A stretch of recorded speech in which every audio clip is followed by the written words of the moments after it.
this video, I'll be addressing some recent community concerns regarding community choice aggregation. So through our discussions with the community, we've identified 3 topics that we thought might be helpful to explain. Those are 1. Mail delays impacting opt-out requests, 2. How to identify changes to your electricity bill, and 3. How to compare electricity supply rates. So the first thing I'd like to talk about is the recent challenges Gateway Community Power has faced regarding mailing opt-out notifications.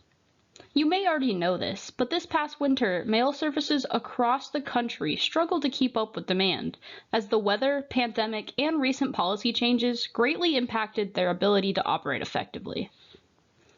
As a result, some of our mail notifications were delayed, and some people were unable to opt out as quickly as they would have liked. This has been addressed and corrections have been made, but we wanted to formally apologize for that inconvenience. Also, as a side note, if you were one of those people who opted in or out after the program had already launched, then those changes won't be reflected on your electricity bill until after RG&E reads your meter, which typically occurs once every month, so just be aware of that. The next topic I'd like to cover is changes to your utility bills after enrollment in a CCA program. We'll cover all of these changes in detail with pictures on the following slides, but here's a quick overview of these changes. So first, you'll notice a slight change in your account summary where the name of the selected energy supplier, in this case Icon Energy DBA Source Power, now appears. Next, you'll no longer see the supply services detailed in the main part of the bill where the RG&E charges appear. Instead, these supply details will be shown at the end of the bill, again with the name of the selected supplier. Now let's take a look at an example electricity bill. Okay, so this is what your account summary will look like if you are participating in a CCA program. The first thing you should notice is in the account summary. You now have a third-party supplier listed here along with the associated charges for that billing cycle. In Gateway Community Power, that third-party supplier is Icon Energy DBA Source Power. This type of company is referred to as an Energy Services Company, or ESCO for short. Please note that although there is a new line of information, this represents a substitution charge, not an additional charge. Next, if you look at the detailed account activity further down on your bill, you should be able to see your supply charges. This will be on about page 3. So here we have an example of what your detailed account activity would look like both with the normal RG&E bill, which is on the left, and the new CCA bill on the right. On the right, you can see that as part of the CCA, you no longer see the supply charges from the utility. Instead, the supply charges from the third-party supplier, in this case Source Power, will appear on the last page of your bill. Also again, please note, this supply charge is a substitution for the supply charges previously from RG&E. So finally, here's an example of what the last page of your bill will look like. Here you can see the electricity supply charges from Source Power. Remember that like your delivery charges, the total amount of these charges will depend on both the rate you're being charged and the amount of electricity that you have used during this billing period. You also may notice that there are no taxes on supply charges listed on this portion of the bill. That's because they're already included in the electricity supply rate.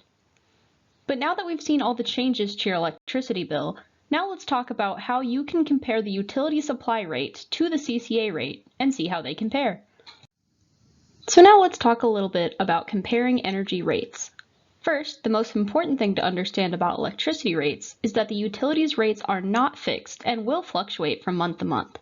This is because the electricity supply rate from RG&E depends on the electricity market, which changes over time.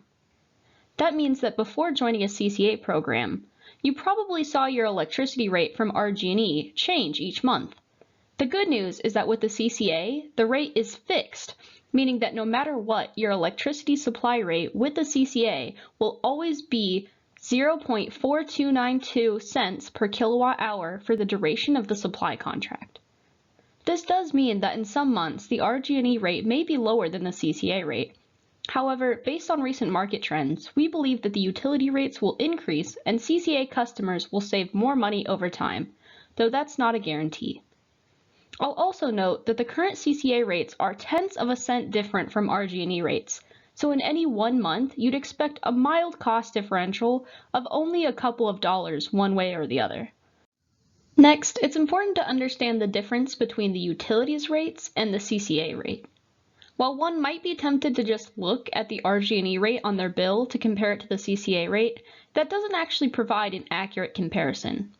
As you can see in the table below, the CCA rate is all in, meaning that it already includes taxes, so the supply rate that you see is what you pay. RG&E's rate, however, does not include the merchant function charge or the supply taxes. Those charges will have to be added in and calculated in order to get an accurate supply rate for RG&E. On the next slide, we'll show where to locate these items on your utility bills. So here you can see an electricity bill that is not part of a CCA. Remember, you can tell this because there's still electricity supply charges provided here by the utility. So now, in order to accurately compare the monthly CCA rate to the RG&E rate, you'll first have to add the variable supply charge, merchant function charge, and supply taxes together to get a complete RG&E rate. Now we can look at an example bill to see how we can do these calculations ourselves. So in order to calculate the RG&E supply rate, we first need to figure out the weighted average of the two merchant function charges. To do this, you'll take the usage of each month and multiply it by the rate. So here's what that looks like for the December charge. Next, you'll repeat that same process for the next month. Once you have those two values, you can take a weighted average by adding both the usage and the rate, as we've done here. Finally, to figure out the merchant function charge, you need to divide that rate by the total number of kilowatt hours you used in that billing cycle.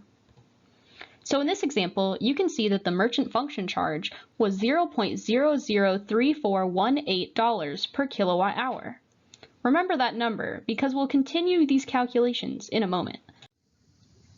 Now that we have the weighted average of the merchant function charge, we can then add that to the supply rate, as we've done here. Next, we can take that value and multiply it by 1 plus the tax rate divided by 100.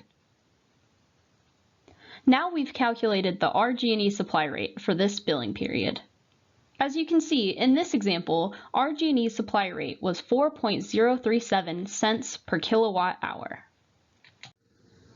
So with the RG&E rate we just calculated, we can use that to compare it to the CCA rate and see which was cheaper for that particular billing cycle. Additionally, we can also look at how much electricity we used and multiply that value by the supply rate to see how much money we would spend under each supply rate. For this example, let's assume that the customer used 600 kilowatt hours. Using that value, we can see that they would have paid $25.75 for supply under CCA or $24.22 for RG&E supply. In this example, the CCA customer would have paid $1.53 more for 100% renewably generated electricity. This may happen from time to time because remember, the RG&E supply rate is variable. So in this video, we've addressed 3 of the key customer questions we've been receiving lately. If you have additional questions about this video or the CCA program, you can visit our website or send us an email. Thank you for watching.